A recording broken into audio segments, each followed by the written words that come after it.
Bonjour et bienvenue à tous. Aujourd'hui, on embarque pour un voyage extraordinaire à travers les époques. Imaginez tenir un objet vieux de plusieurs siècles, sentir le poids de l'histoire, le mystère qu'il renferme. Chaque découverte, c'est une fenêtre sur le passé. Préparez-vous à en prendre plein les yeux. On va voir des objets du quotidien et des œuvres d'art grandioses. Attachez vos ceintures, on plonge dans le passé. Imaginez, vous vous baladez dans les rues animées de Valence en Espagne et soudain, vous tombez sur un objet qui semble tout droit venu d'une autre époque. C'est exactement ce qui s'est passé avec la découverte d'une feuille de plomb vieille de 2000 ans. Et attention, cette feuille n'est pas juste un morceau de métal banal. Elle est recouverte d'inscriptions mystérieuses qui intriguent les chercheurs depuis des années. Certains pensent qu'il pourrait s'agir d'une forme d'écriture ibérique ancienne, mais la déchiffrer, c'est un vrai casse-tête.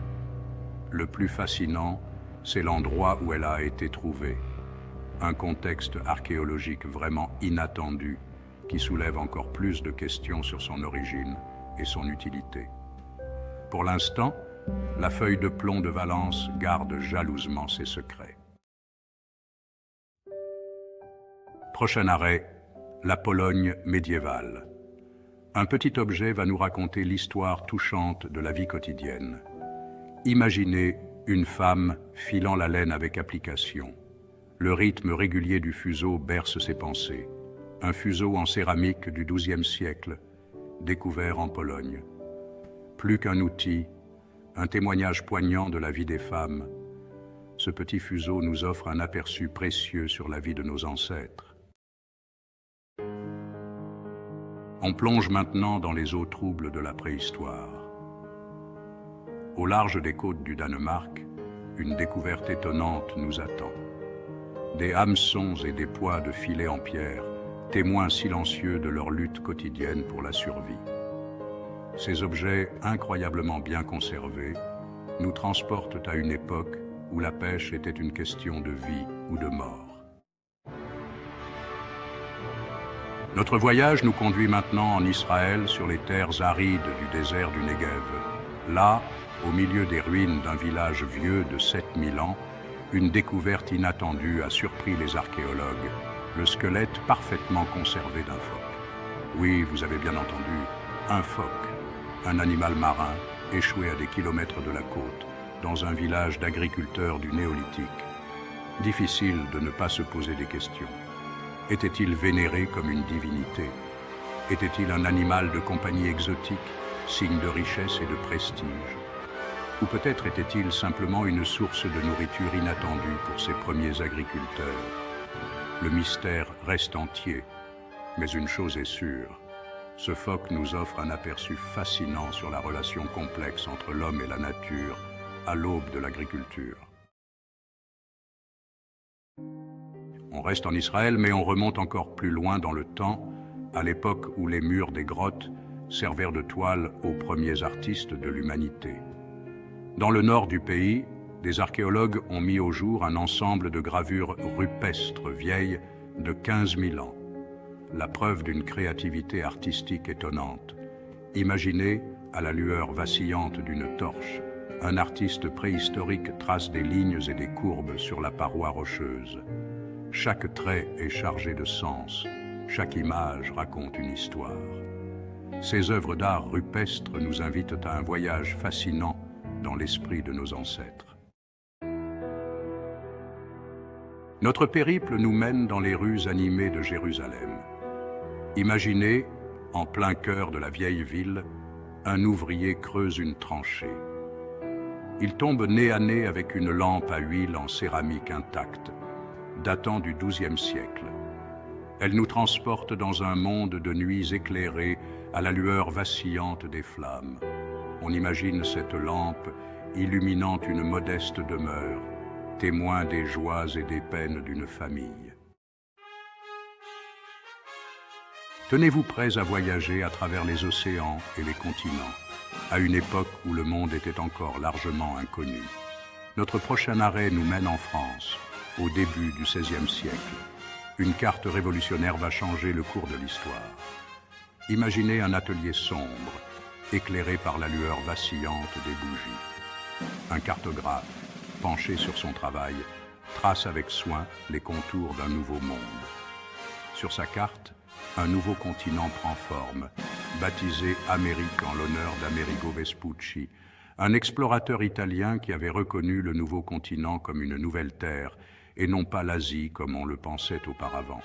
Cette carte, la première à utiliser le nom Amérique, témoigne de l'effervescence intellectuelle et des bouleversements géographiques de la Renaissance, un symbole puissant de la soif de découverte qui animait les explorateurs de l'époque.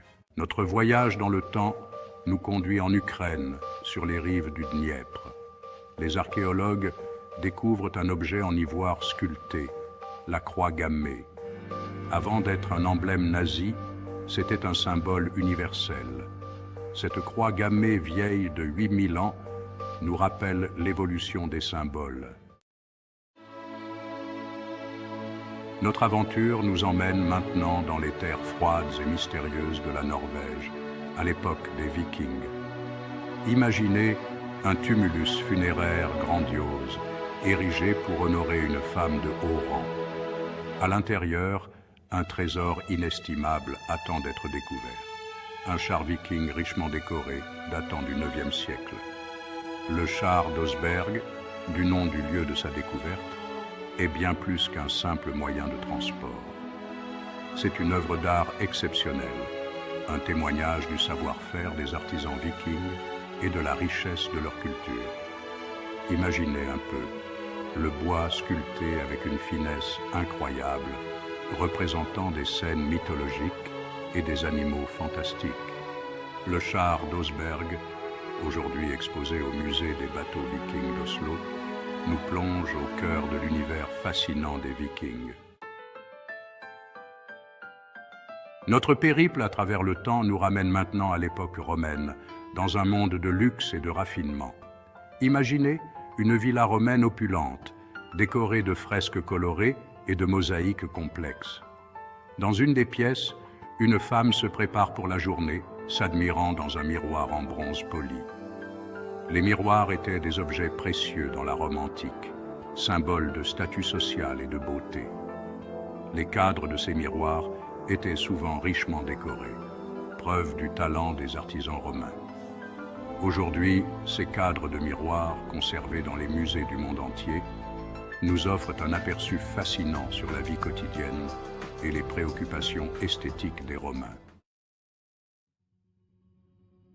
Retournons maintenant à l'époque où l'homme découvrait les secrets du feu, un élément qui allait révolutionner son existence. Notre voyage nous conduit en Angleterre, sur un site archéologique datant du Mésolithique. Une découverte inattendue a permis de lever le voile sur les techniques ancestrales de production du feu. Imaginez un campement de chasseurs-cueilleurs, il y a 9000 ans. Le soleil se couche, plongeant la forêt dans une obscurité croissante. Soudain, une étincelle jaillit d'une pierre frottée contre un morceau de bois sec. La découverte d'une planche à feu, un morceau de bois marqué par des traces répétées de frottement, témoigne de la maîtrise précoce du feu par nos ancêtres. Notre dernier arrêt nous mène au cœur de l'Europe de l'âge du bronze, dans un monde où la nature était peuplée de divinités et d'esprits. Imaginez une forêt dense et mystérieuse où les rayons du soleil peinent à percer l'épais feuillage. Au pied d'un chêne centenaire se trouve un sanctuaire païen, lieu de culte et d'offrande. C'est dans ce contexte que les archéologues ont mis au jour une figurine en bronze, représentant un dieu païen, datant de plus de 4000 ans. Le visage barbu, les yeux globuleux, le corps trapu, cette figurine, bien que petite, dégage une aura de puissance et de mystère. Elle nous transporte dans un monde où la religion était intimement liée à la nature, où les hommes vénéraient les forces de la vie et les éléments déchaînés. Voilà, c'est la fin de notre voyage à travers ces découvertes fascinantes.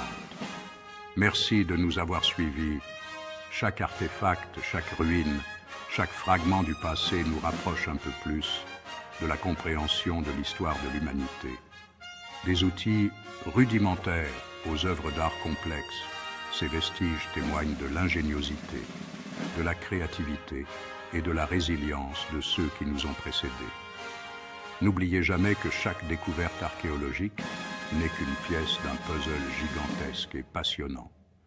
Le passé recèle encore bien des secrets et chaque jour, de nouvelles découvertes viennent enrichir notre connaissance de l'histoire.